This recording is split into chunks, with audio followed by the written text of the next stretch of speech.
Go get him, Parkway.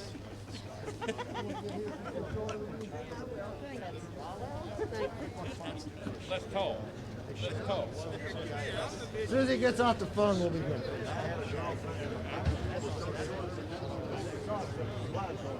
Hey, Virginia, be sure and smile. I don't even get that one. They say you can see. All right, everybody, you ready? Rock and roll, leaders. Thank you all for coming. Almost a week ago today, Speaker Nancy Pelosi finally admitted to what every member standing behind me already knew. She sabotaged a COVID relief deal simply because of an election. She put politics before people. It was more important for her to hurt President Trump politically than to help the American people. And this is the devastation that has happened since Speaker Pelosi sat on a solution. Roughly 1 in 5 small businesses have closed. 110,000 American restaurants have already permanently shut their doors. According to a recent survey from the National Restaurant Association, 500,000 restaurants of every business type, franchise, chain, and independent, are on an economic freefall. These are more than just numbers. These statistics tell the story of real people who are fighting like hell for their livelihoods and the livelihoods of their employees. I know what it was like to have a dream, to put everything into a small business and risk it all. I never thought it would be government that shut you down. But when government made the decision, government also has a responsibility. There's more than $138 billion still sitting there for small businesses in a PPP program to pay their employees. More than 40 times the Republicans have brought to the floor the ability to vote to bring assistance. More than 40 times the Democrats have said no. The Speaker said she would keep us here, but she did not. The Speaker then called us back for a special session, but it was about the post office. The Republicans brought up relief. It was the Democrats who once again voted no.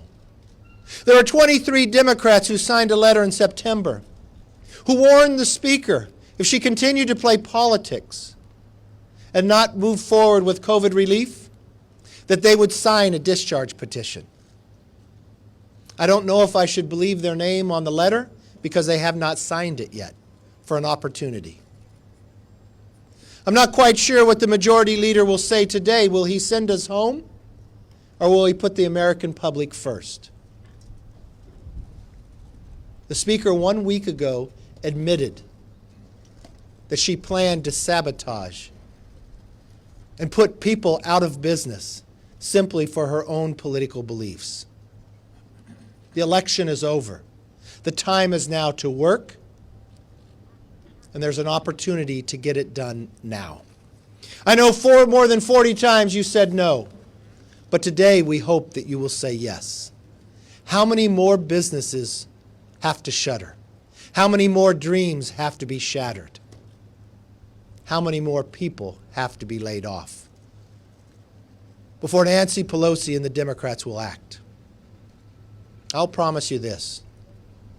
The Republicans will continue to work in good faith, just as we put forth bills again and again that the Democrats have voted no on, just as we worked with the Senate and the White House, just as we know there's an opportunity to help those who need it the most and to stop playing politics. With that, I want to introduce our whip, Steve Scalise.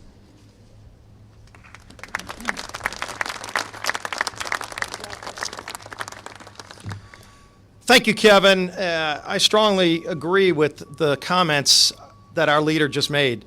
When you look at where we are right now as a country, there are thousands of small businesses that will spend this weekend trying to figure out whether or not they're going to be able to remain open, whether the dreams are going to be crushed, whether the millions of families who rely on those jobs will be able to sustain themselves through Christmas. And during that period, for months now, we have been trying to get a vote on a bill that everybody agrees on. The Shabbat bill that Jamie Herrera Butler has the discharge petition on is very straightforward. There are a lot of areas where we're still in disagreement, but one area where we all came together and passed the CARES Act was that we need to help those small businesses who are struggling and those families who are wondering whether or not they're going to have a job to go back to on Monday. We should not be leaving today without passing that Shabbat bill. If it was put on the suspension calendar, it would get, I'd suggest we would get over 400 votes on that bill. There's wide bipartisan support. And yet, as we see, Speaker Pelosi continues to play games.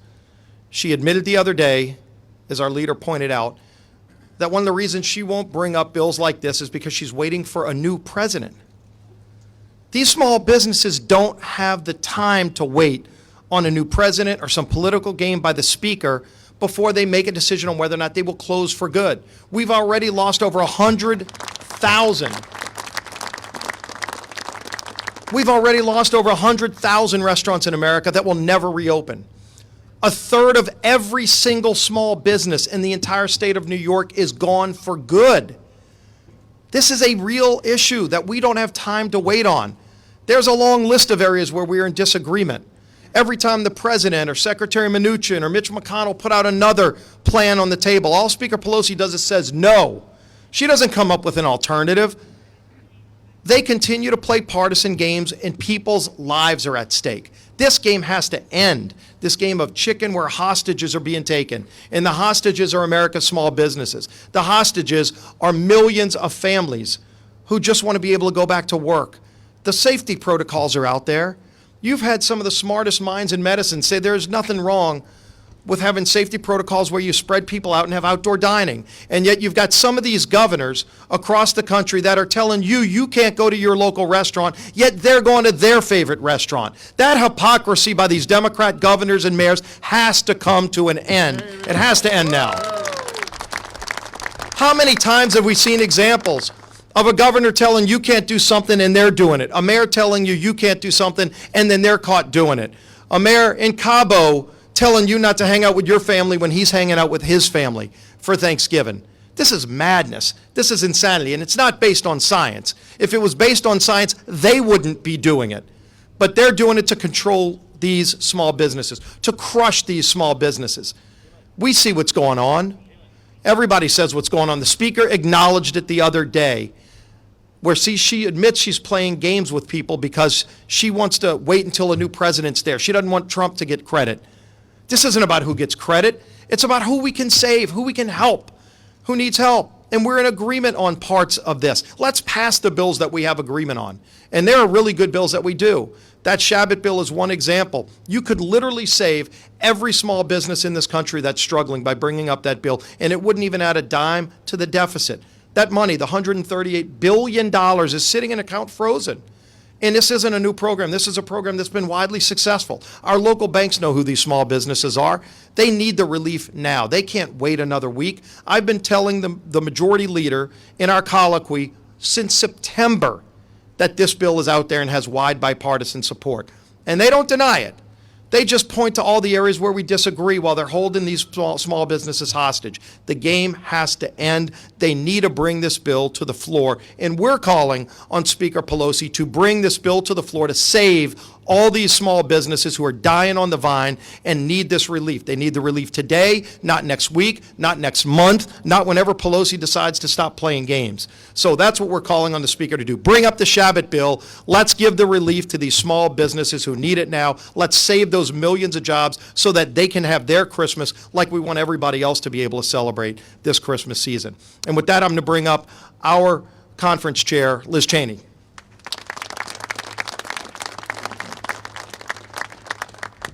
Thanks very much, Whip Scalise.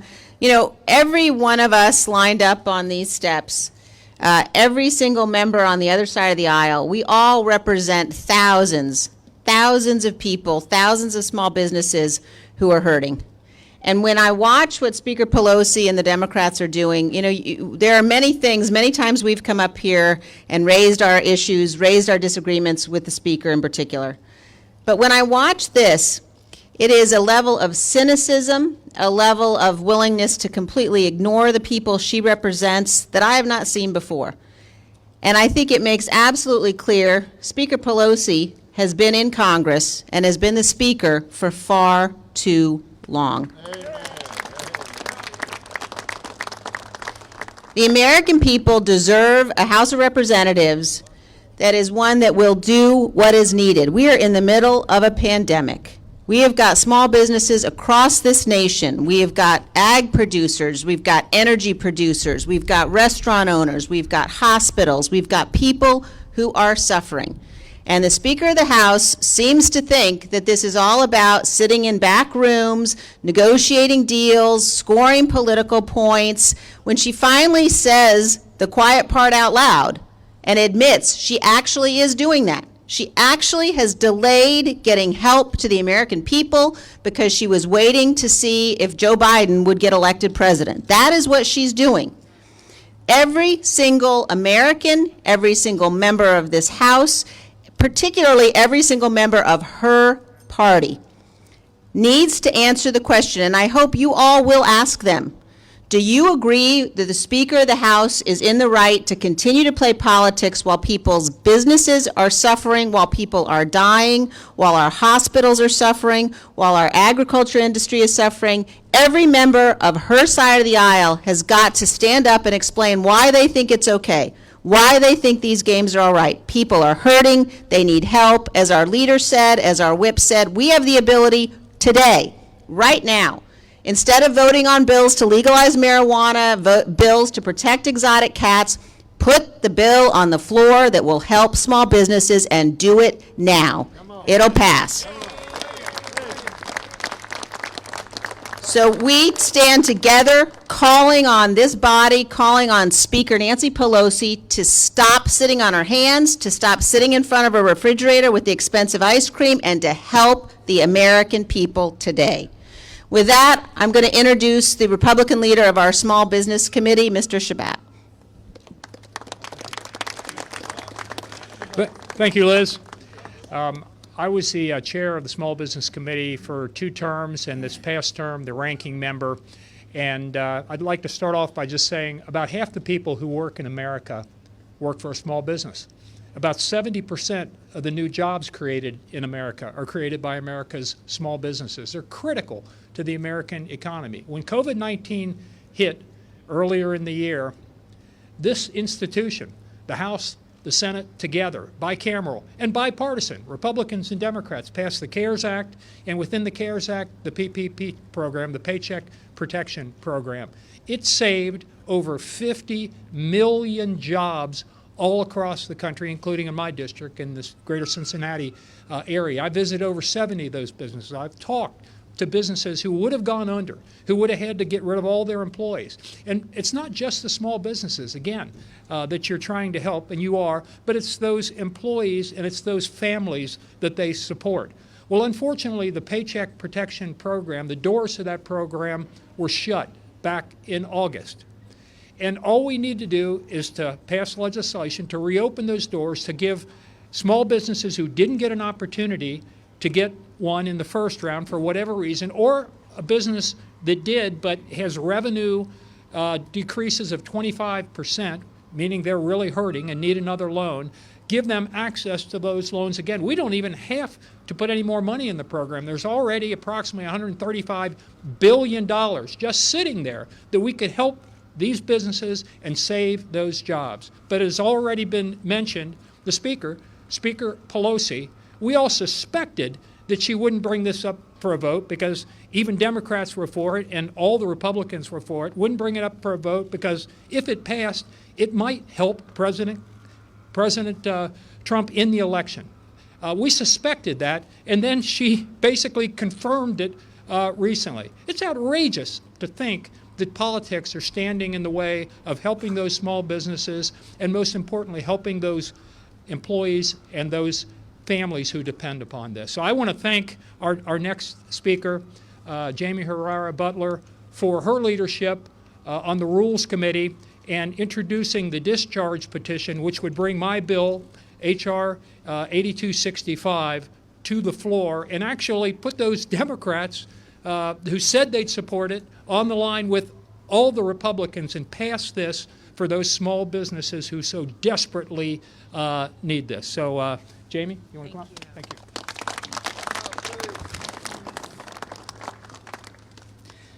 Thank you to Leader McCarthy, Whip Scalise, Chair Liz, and thank you, Steve Shabbat, for your work on the PPP legislation. Look, we're here because we want the families and the individuals and the businesses in our districts and across this country to survive. I mean, we want them to thrive. But at the very least, heading into Hanukkah, heading into Christmas, we don't want them sending their team members into the unemployment line, where, by the way, the unemployment benefits are also stalled. This is ridiculous. That's all this is about. This is not a partisan issue. However, we're the ones stepping up saying, Nancy Pelosi, the first PPP bridge worked. Please do not let this become Nancy Pelosi's bridge to nowhere. We have got to get this passed. It's important to start by saying the Paycheck Protection Program expired August 8th. And we knew months before that the date that it was going to expire. We have known for most of this year that this would be a problem. PPP has roughly $135 billion left sitting there, untouched.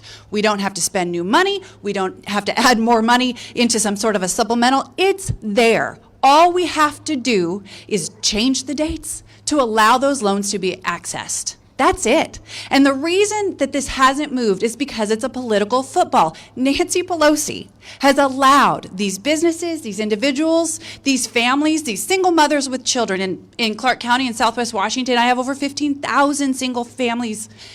She's allowed those people to be a political football in order to get different, more, bigger, trillions of dollars of more money. Well, what we really need is this targeted relief. We know it's going to work. In Southwest Washington, in my district alone, this has saved nearly 95,000 jobs. 95,000 jobs. That's amazing. Over 10,000 businesses have accessed these critical forgivable loans. This, again, should not be a partisan football. House Democratic leadership has shown that they rather use the fate of these small businesses as a bargaining chip. It has been admitted. I mean, I'm going to guess most of the folks here suspected it, but she's admitted it. That's the reason I filed a discharge petition back in September, so we could finally clear the gridlock and get those small businesses the relief that they need to survive the pandemic. This discharge petition is really a tool of last resort. We know it, members on both sides of the aisle know it, and they've used it to go to Nancy Pelosi and say, we're going to do this unless you break this logjam. Well, I believe it is time. It's well past time to break this logjam. Congress must act now if we're serious about getting relief to families, individuals, small businesses. We have to support this discharge petition and get Steve Shabbat's PPP legislation reauthorized, reopened up. Families, communities, workers, individuals, they need it. And that's why we're here. That's what we're about. Thank you. Oh, and we are going to have Representative Blaine Lukedemeyer come up next. Thank you, Jamie, and thank all of you for being here this morning and our leadership team for doing a great job of putting this event together, and for Representative Shabbat to put his bill together, and Representative Herrera Butler for her hard work on getting a discharge petition together. I'm going to be the new ranking member on small business. I presently am the ranking member on FI, the subcommittee that the PPP program came through originally. And we want to continue to work on this. This is why we're here this morning. This is a very, very important program that has proved to be effective, that proved to work, and yet it's being held up for seemingly no reason except politics, which around here seems to be the course of the day, by the speaker. You know, back home in Missouri today, 520,000 small businesses that employ 1.1 million people were greeted this morning by continued nothing. They continue to wake up to the familiar news that the majority continues to want to play politics with their lives, the lives of the businesses, and the lives of their businesses' employees. This is the 8th legislative day since Thanksgiving that the House has passed and in that time, the House has passed 2 bills promoting marijuana and 0 to help the workers who have lost their livelihoods through no fault of their own. Meanwhile, governors on the coast are taking a break from their private dinners and book promotions to shut down small businesses and independently owned restaurants, only to watch those customers walk into Walmart, sit down without a mask, and eat a lunch without incident. The hypocrisy of that is breathtaking. I would say the speaker simply does not understand the real world and effects of bad policy. Just this week, as we've mentioned a number of times here, she's proudly announced that she knew exactly what she was doing when she blocked the PPP vote for more than 40 times over the last several months. She was intentionally increasing the pain on small business and their employees with hopes of tanking the economy and hurting the president's election chances. Ladies and gentlemen, that is not leadership. That is not serving our country. That's hurting people. The very people we all came here to help and should be working hard for instead of punishing. Leadership is putting the pizza shop owner in one of my districts, counties in St. Charles there, or the hotel worker in Jefferson City over the DNC's desire to control our lives. Leadership is Steve Chabot and Jamie Rare Butler writing a bill that is supported by the members of both parties and pursuing every option to deliver relief to small businesses and tens of millions of people. There's over $130 billion, as been stated already, left in the PPP. We should be targeting that money to the industries and businesses that need it. We now know, as a result of the last several months, exactly which businesses we need to be helping, where the biggest pain is, where the biggest struggles are, and those employees of those businesses. We know where that is. We can target this relief. The money's sitting there. What are we doing? Nothing. Continue to play politics with all this. Enough is enough. I think we need to stop attacking the economic freedom that this country is built on. We need to stop attacking the work ethic that makes us the most successful nation on earth. We need to stop attacking the livelihoods of the people who sent us here to work for them. And American small businesses and the American people deserve so much more. With that, thank you very much, and I think Chairwoman Cheney is going to come and also do some more further introducing of folks. Thank you.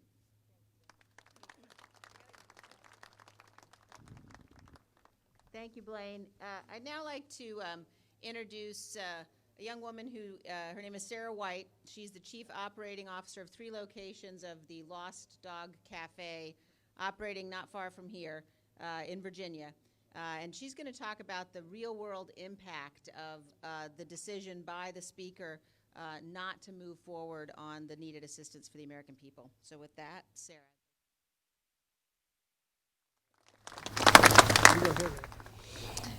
As a restaurant consultant, my job used to be about running more smoothly, making money, often in hopes of operating another location. Over the course of the pandemic, my job's become how to reduce costs to keep your doors open. Unfortunately, that means reducing staff. As we all try to stay open, we're having to not only lay off workers, but reduce hours of everyone left. It's heartbreaking to see our restaurant families being torn apart as we lose people who have been with us for many years. The knowledge that not only will there be no Christmas gifts for them this year, but that they will struggle to pay their rent and buy groceries is taking a toll. PPP funding was a lifesaver in the spring. It allowed us to retain all of our staff, increase training. It helped with implementing so many safety standards for our guests that we continue to use today. Our hope is that Congress will pass some desperately needed funding to allow us to bring back all of our staff, remain at levels to get through to the other side of this tunnel. We're here begging for our lives. Please help us keep our restaurants open.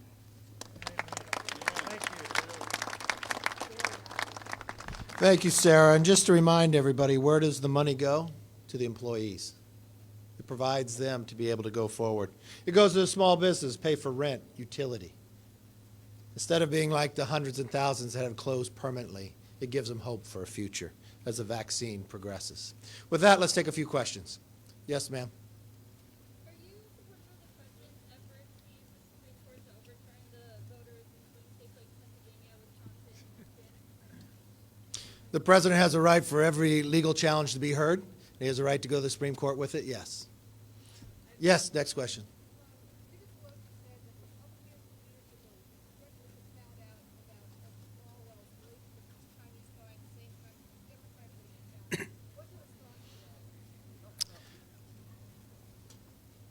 Speaker Pelosi was notified. I was not.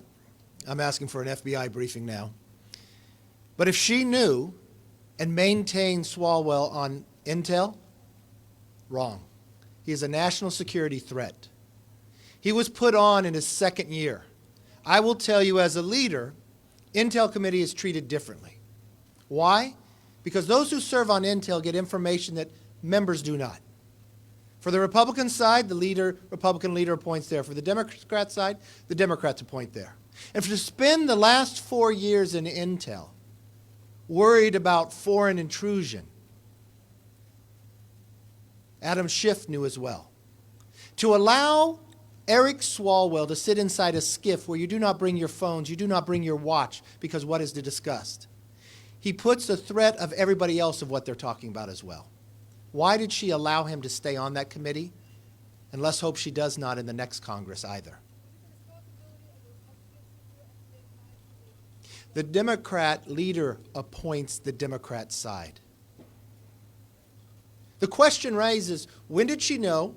Why did she keep him? The same question that Adam Schiff. Did anybody approach Nancy Pelosi to lobby to put a person on their second term in the minority on Intel Committee? That's a question I have to know. Then the next question will arise, why did the Democrats pull out of a bipartisan task force on China after they agreed they would? This just raises so many more questions. Eric Swalwell should take it upon himself to resign from Intel. Why did Eric Swalwell, knowing what he knew after he was warned by the FBI, he didn't go to them, they went to him? Why did he challenge the director of Intel, John Radcliffe, when he just briefed the American public on the rise of China's spying? Why did he challenge that and take China's side and not America? That begins to raise a question too, and I would hope the Democrat leadership would raise a question for them. It's an easy one to answer for me. He is a national risk that should not serve on the Intel Committee. Swalwell was swindled, and he should be against China now instead of keep standing up for them. Yes?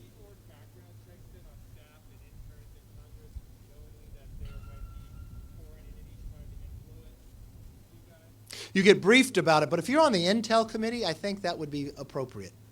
You know what's interesting to me? This individual actually bundled money to help him get elected. This individual within a China spy went as far down into mayor's offices as well. This is something that you have the director of Intel, John Radcliffe, warn the American public about as true, but the only person that went to challenge it and to take China's side was Eric Swalwell. Yes, ma'am.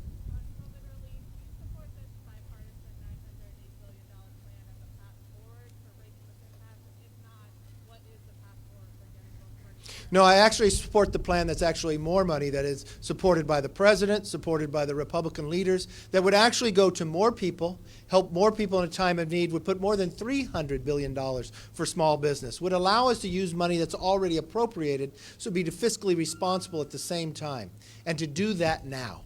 The only person who's holding it up is the same person that's held it up for the last 4 months, Speaker Pelosi. Yes.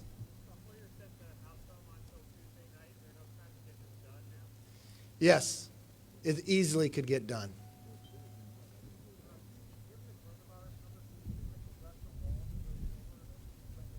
Which ball? I'm not attending tonight. Next question. Thank you all very much.